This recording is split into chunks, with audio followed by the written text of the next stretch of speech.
Alors la Model 3 Performance, on va dire sous-motorisée, va être livrée au Canada. Alors c'est un con parce que quelques centaines de kilomètres plus bas, au sud de la frontière, bah, c'est Fremont qui livre les Model 3 Performance plus puissantes et qui ont plus d'autonomie, quoi, au final.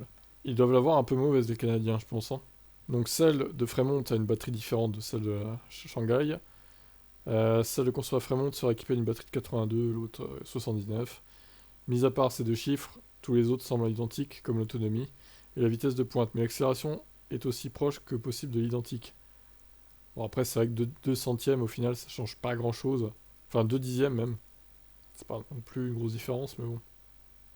La question est de savoir comment les autres chiffres, comme l'accélération et la Vmax, peuvent-ils être les mêmes si la version canadienne en provenance de Chine a moins de puissance. La réponse est que la puissance à bas régime sera pratiquement identique et que la différence se fera dans les hauts régimes. La vitesse de pointe est limitée électroniquement, la voiture pourrait aller plus vite sinon.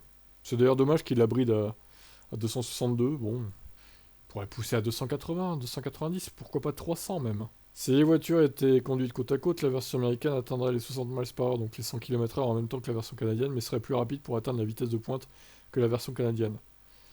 Ce que nous savons pas, c'est quelle sera la différence. Pour la grande majorité des propriétaires, ils n'atteindront jamais cette vitesse. C'est donc presque une question sans objet.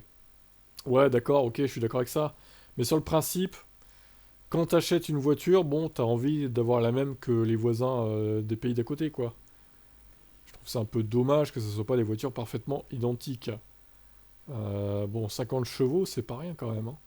Même si l'accélération de 0 à 100 reste assez proche, entre 100 et 200, je pense quand même qu'il y a une différence, hein, de poussée, hein.